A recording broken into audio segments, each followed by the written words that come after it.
Hi, Mike Beckett here from The Dead Prophet.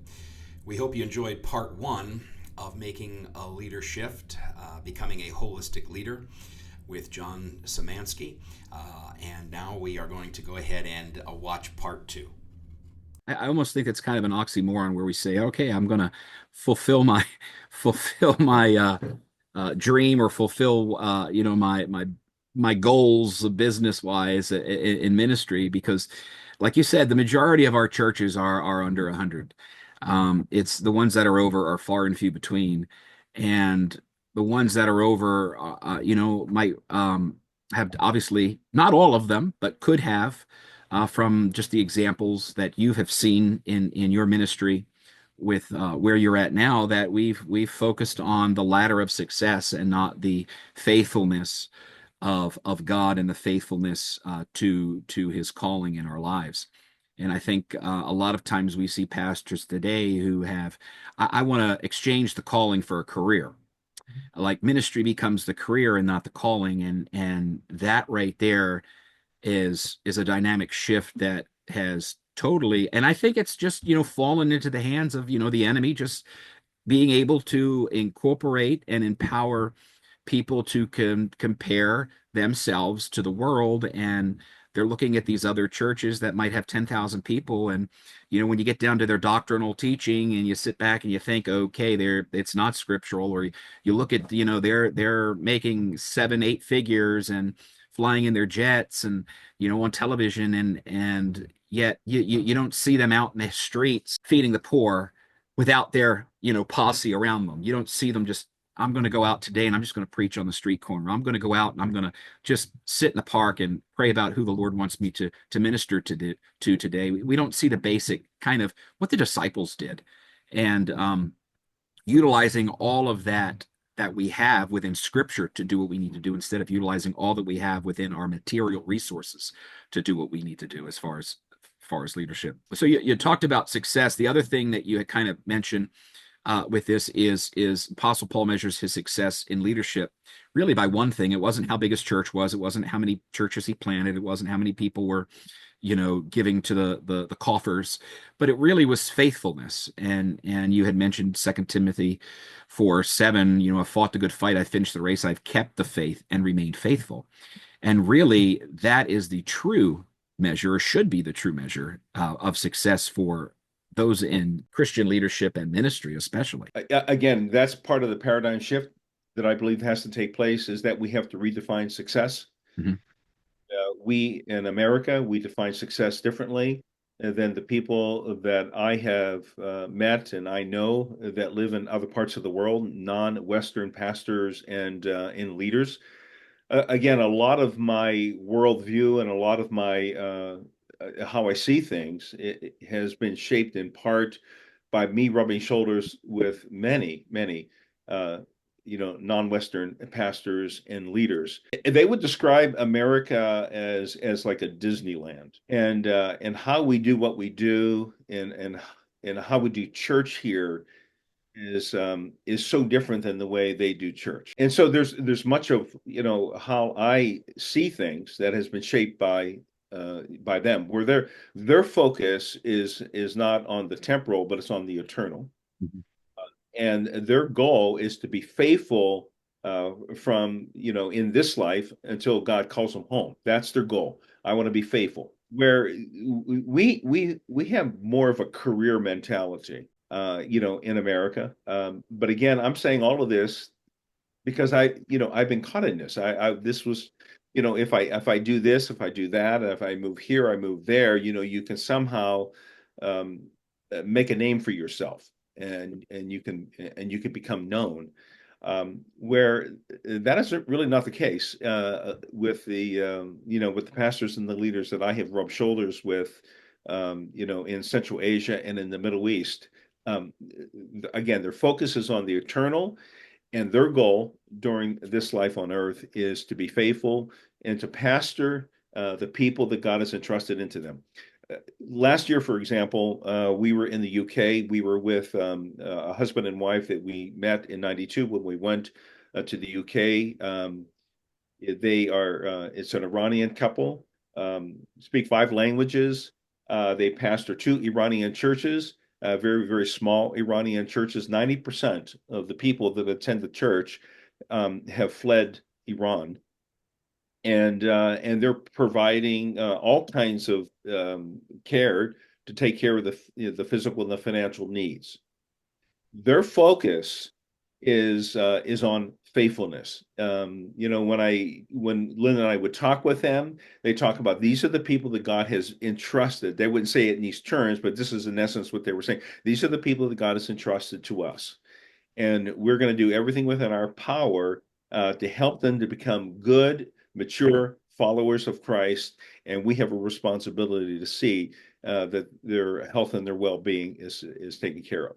That's first and foremost. Well, that challenges me as an American pastor, because if I'm in a larger environment, and I've got multiple staff, I'm going to, what I'm going to do is I'm going to ask, a particular staff person or staff individuals in that to make sure that they have a ministry that's focused on that. And I'm going to focus on growing the church. Again, growing the church is not synonymous with reaching people for Christ. Some people would take me to task on it, and they said it's just a matter of semantics. I've been there, done that. Mm-hmm.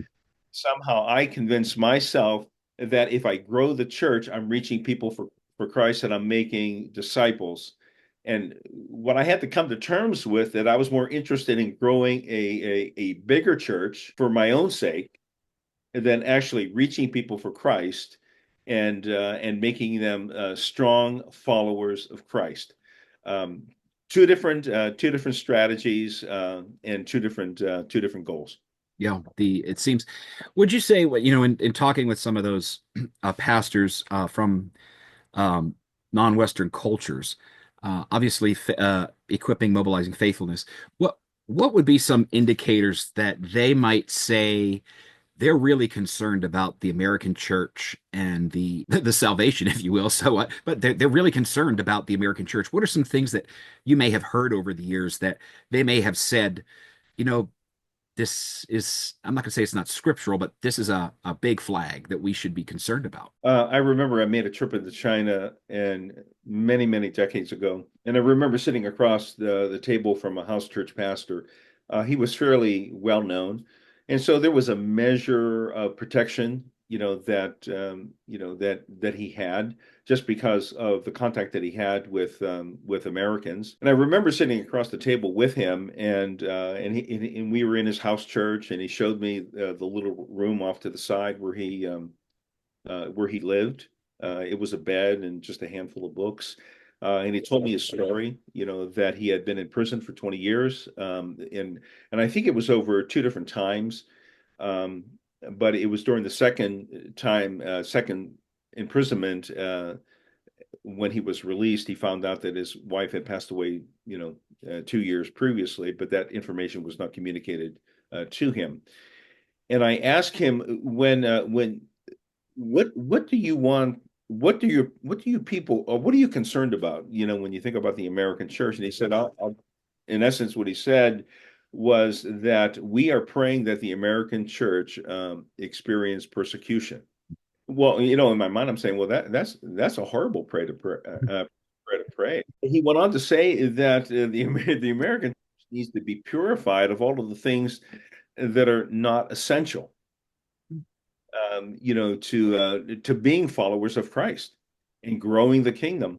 And again, I'm talking, with a house church pastor that is known by many, American and Western leaders. And he tells me that, and it just hit me very hard. And I wonder, so is there some type of a purification that we've got to go through that would be equivalent of a paradigm shift that would move us, from the CEO type of leadership back to the pastoral leadership, where we're leading like a shepherd, not necessarily leading like a business leader, where our focus is primarily on the health and the well-being of the people that God has entrusted to us, where our strategy is determined by reaching people from Christ and not just growing a church.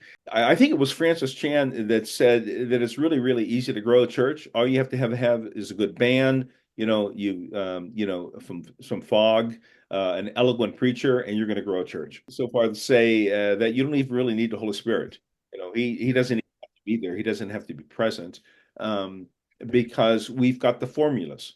We've got the technology. We have all of the tools to grow churches. But the question is, are we effective in reaching people for Christ? And if in fact we were to experience any significant amount of pushback or persecution, do we have people that are strong enough to withstand that type of pressure, where they would stand the test of time and say, my allegiance and my loyalty is to Christ? Yeah. Have we developed those types of disciples? So when I think of Jesus, and I think of the 12 disciples, that he developed, they stood the test of time. When things were at its worst for them personally, they chose to follow Christ. Are we making disciples where their default is to trust Christ and to go take go to the distance with him, regardless of cost that has to be paid? I'm saying I've never thought about that question, but as I look back over the time that I have spent as a pastor, I can honestly say that was not the driving force within me. Yeah. I was in growing the church, and but again, being outside of it, I'm saying this is part of the problem. We've got a leadership problem. We have a leadership crisis. There's that idolatry, of bigness that we're pursuing. Yeah. When I read that article, I had to admit, I said that I bought into it. I did, and as a result of that, and as well as other things, we got a mental health crisis with pastors, and they have no place to go because of that vulnerability component, which is really sad. And when you get into a church, even if you are a church of 100 or less, and you're in a community, well, they see you walking into, Dr. Johnson's counseling office, they're going to think, well, I saw him walking into the counseling office. What's he, so they're walking into Counselor Johnson's office, and people are just like, something must be wrong with him. We need to investigate. And it could be something simple where he just feels he needs to go and just talk about people he talked with that week to kind of dump. I mean, my wife being in counseling, she says every counselor should have a counselor that they go to dump the junk they have to get dumped on, so that they don't become part of this cyclical, falling into depression, falling into anxiety. I mean, I deal with anxiety and depression. I have bipolar tendencies, but I'm to the point now where I'll tell you about it. But 10 years ago, I'm not gonna let people know that I'm depressed.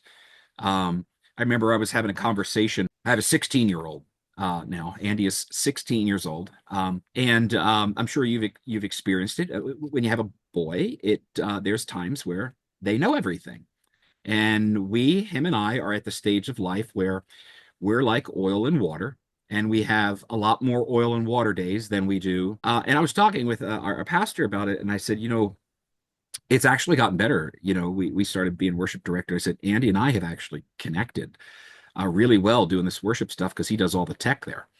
And I said, it's really neat. But he said to me, I said, I suffer from anxiety, I suffer from depression, and I have bipolar tendencies. And he said, I would never have known because you mask it well.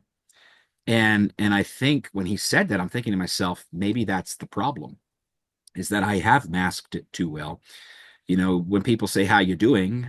I mean, I'm not unloading all of my laundry, but I'm doing good. I'm having a good day. But a good day to me might not be a great day to somebody else. And but there's that kind of part of me that's like, I don't want to tell people that I struggle with this because they might think differently of me.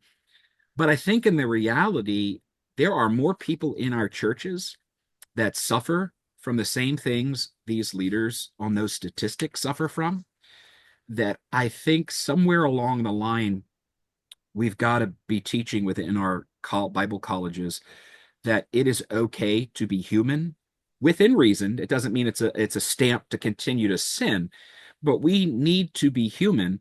and allow ourselves some vulnerability, because in that vulnerability, I mean, look at Jesus. He was vulnerable to his 12 disciples. In that vulnerability, there's an emotional connection that will connect, that I think may be needed to maybe reverse some of this uh, success is better, success is the way to go, and really go back to maybe those foundational pastoral shepherding components that you have been talking about. Well, transparency, vulnerability, they build credibility and they build trust. Credibility and trust are key components that a pastor and a ministry leader needs to have. And they need to have that with the team and with the people that he or she is leading. And we see that again. You cited Jesus. He was tired, and he told them. Now they knew that he was the Son of God, but yet he's tired. He was very transparent, very vulnerable with them. I look at the life of the Apostle Paul. Paul was very, very open, very transparent with his life. And so when I read about him, what I see is that there's a lot of merit to being very, very transparent and very vulnerable with some of the things that that you struggle with. He said, he had a thorn in the flesh, and of course God used that to keep him humble. But Paul was someone who said, "It's in my weakness God makes me strong," and he was very open with his weaknesses. I think we've entered into that place in American culture where we feel more comfortable being transparent and being more vulnerable. But back to something you said regarding Shauna, I personally believe now that every pastor needs another pastor who has been there and done that. So he or she could call up this person at any time and say, "This is what I'm thinking. This is what I'm going through," and talk with them about that. So Jesus sent out, everybody in pairs. When I look at the Church of Antioch, Paul and Silas, they were sent out, together. They were sent out in pairs.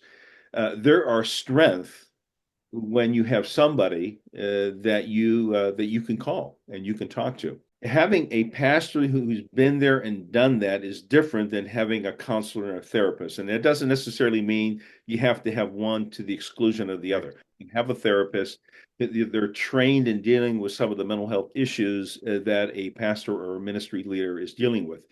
But just to have another pastor and someone who's seasoned, who's again been there, done that, you can call them up and I said, "This is what I'm facing. This is what I'm experiencing."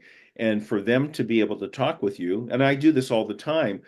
I'm on the phone with people, and let's say I'm on the phone an hour with them, and 50 minutes is just them talking.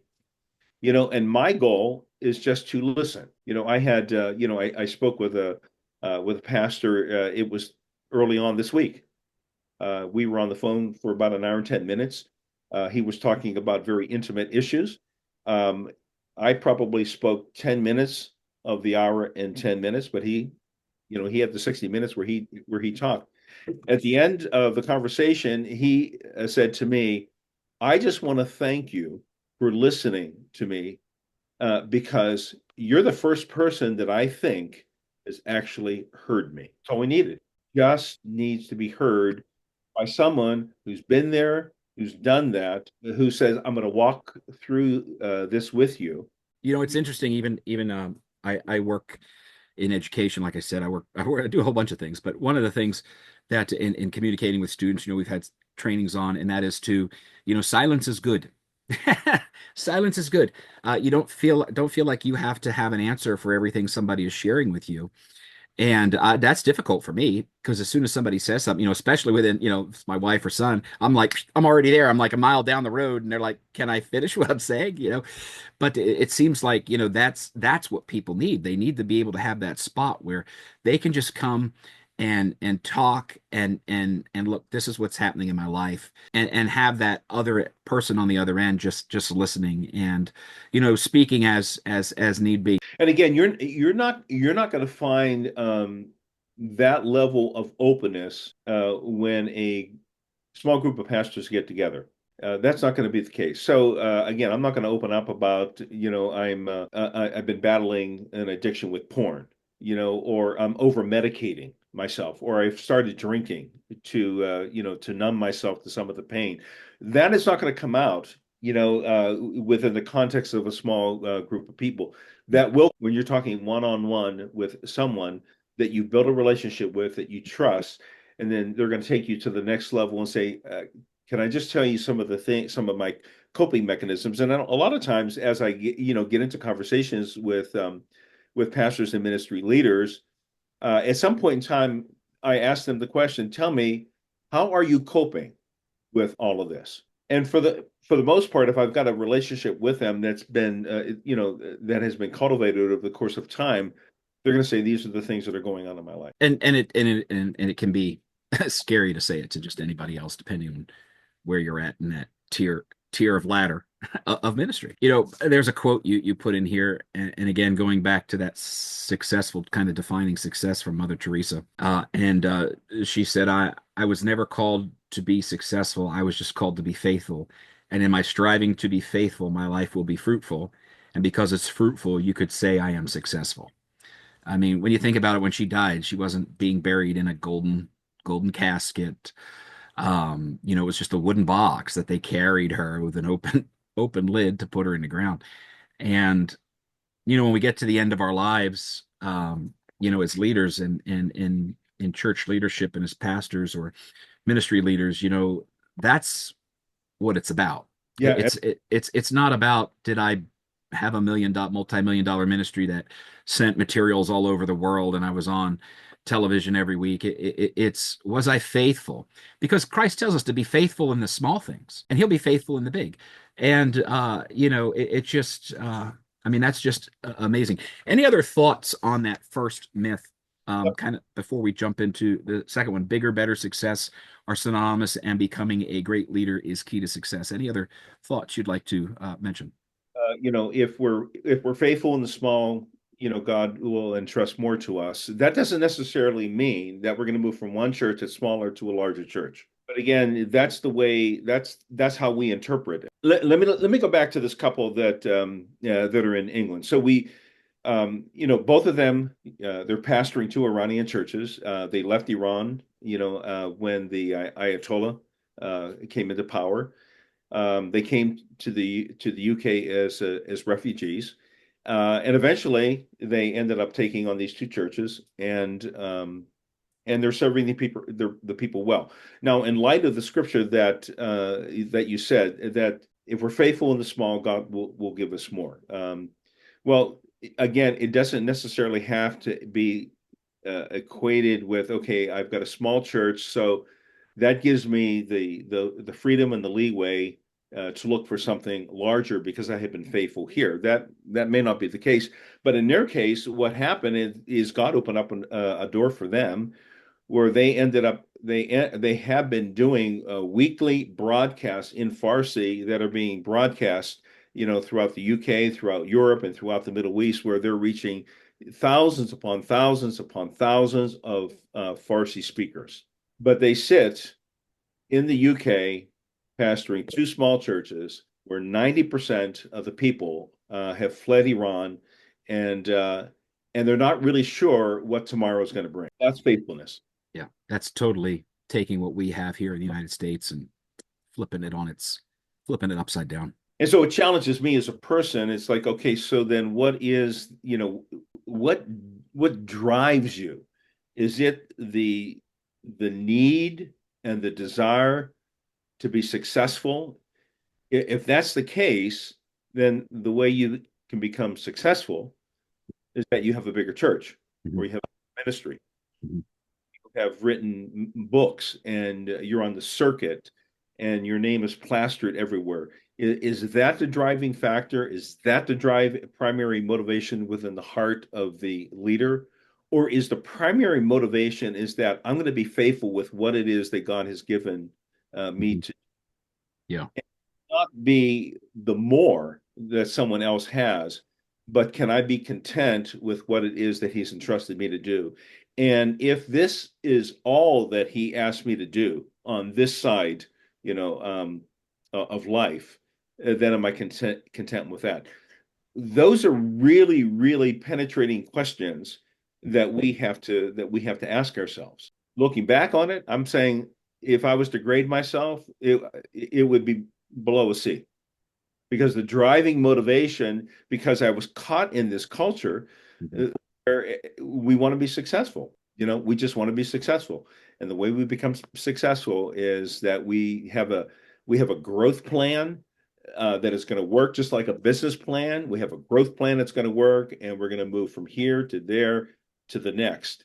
But in the end, at the very end, the question that I have to ask myself, and every pastor has to ask himself or herself, am I being faithful to what it is that he's called me to do? And if the growth plan doesn't work, am I being faithful to make disciples of the people that God has entrusted to me? And am I reaching my community for Christ, where we are building a kingdom-oriented community there that's going to bring transformational change to the lives of people within the community? And that's what it's all about. It's interesting. Not to toot a horn because I don't want to fall into this thing, but I just wrote a book, and it talks about Christianity at Crossroads. I analyzed the 7 churches in Revelation, and the historical content, comparing it to our American culture. But the very last chapter, I was like, how do I end this book? What do I do? So I actually just got vulnerable and said, these are the things I struggle with. Yep. This is where I'm at in my walk with Jesus Christ, and this is where I need to keep going. And that if I miss it or I throw the towel in on any one of these areas, it's going to be a disaster. And I'm hoping when it gets released that is the biggest part that they get out of that is not all the history and all, but that, look, here is somebody who is just a common person who walks their life with Jesus Christ and has hurdles every day, but is going to choose to try to change themselves into the image of Christ by changing, whatever the habits may be, maybe the quick judgment on people, when they come in or somebody annoys you and you just kind of, it's so funny. We were having a conversation yesterday at church.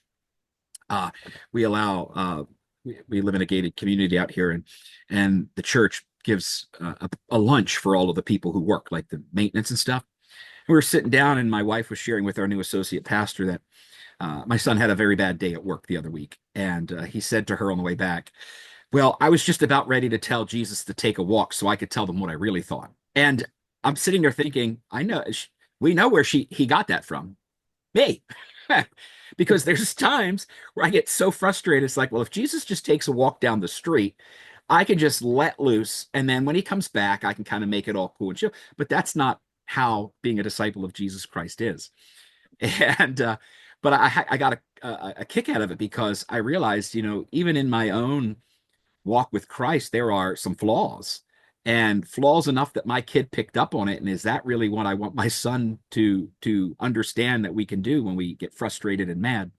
Again, coming back to that whole change of thought, even within your own personal walk, so that you don't become like the status quo here in America. Jesus made a penetrating question. It was really a rhetorical question when he asked, what does it profit a man if he gain the whole world and lose his own soul? So let's apply that to ministry. What does it profit a pastor or a ministry leader if he gained ministry success by how the culture deems success, and he lose his or her own soul? We deal with people, pastors and ministry leaders, who are in the process of losing their soul or have lost their soul. So when you've got 42 or even 35% of pastors on the brink of throwing in the towel, you have to ask, are you in a brownout?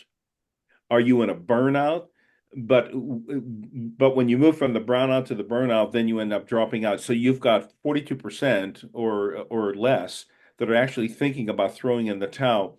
When you start to talk with them, you realize that they're losing their soul for the sake of ministry. And Jesus said, so what does it profit you? Does it profit you if you try to do all the right things by the culture to grow a church or grow a ministry, because in your mind you think that this is really going to make a difference. And so you keep pushing and pushing and pushing and pushing. You don't have any friends, you don't have any confidants, you don't have anyone that you can talk to, and maybe challenge some of the thoughts, some of the paradigms that you're operating from. Yeah. And what happens is we push ourselves to the point where we end up losing our own soul. I say that because that happened to me, and that's what we call brownout. I mean, that's when we're burning out. Yeah. We've lost our soul. Yeah. Jesus picks up on that. What does it profit a man if he pursues the path of success, but he loses his own soul in the process? At Standing Stone, we're working backwards. So I have a leader that I've been working with over the past year, who's making a transition to a year of rest and restoration, and that it's been a horrible situation. But at one point in time, when we shifted from talking about what he needs to do or what he should not do to keep the church going, to preserving his soul, because I knew where this thing was moving. I knew that the church would eventually implode. And then he's going to look at all of the pieces and wonder, what did I do right? What did I do wrong? What am I responsible for? He starts to feel guilty, regretful, and so on and so forth. And so my focus shifted to what I want to do is I want to help you get into a healthy place, look at things through a healthy paradigm, so that when everything does implode, you don't basically say, I'm out of it. I don't want to do ministry anymore. So you take a year of rest and restoration, and you get back into the ministry ring. Into the calling versus the career. Right. Yeah. Yeah. Yeah. And a calling is something that transcends, as I said to him, calling transcends assignments. We have multiple assignments, but the calling is there. I said, so this assignment looked like it failed. But what we can't afford to allow happen to you is that you lose your soul in the process, because if you lose your soul in the process, there will be no other assignments for you to assume. And so when we talk about 33 or 35% or 42% of pastors who are considering throwing in the towel, if they throw in the towel and because they have lost their soul, for the cause of ministry, if they don't regain that, then they're never going to get back in the game. They're never going to come back into and assume some kind of ministry assignment. We've lost them completely, and we really can't afford to do that. You can't afford to see so many churches closing and so few churches being started and opening, and then you're having this kind of an erosion of the people that God's called to actually lead churches and lead kingdom initiatives within America. And when you look at the status of where we're heading, it's like you've said, it's very dangerous, and those numbers should wake us up, I would hope. Yeah, there is when I was doing the leadership intensive and that, there were two principles that I had talked about, and I call it the character competence ladder. And I said the two principles is that character without ability and skill, and that includes public persona and charisma, that leads to effectiveness. Character without ability and skill leads to ineffectiveness. Ability and skill without character leads to failure. Yeah. And that's myth too. A leader will be successful when his or her ability and skills are fully developed. And what we're doing is we forget that it's the character of the person, the soul of the person, that has to be strengthened and maintained and deepened, that will carry them through the long haul. So you can go to all of the conferences and you can get all of the tools that you want. But at the end of the day, if your character hasn't been developed, if you're losing your soul on the altar of ministry success, that is going to lead to failure. And we have seen that, countless times.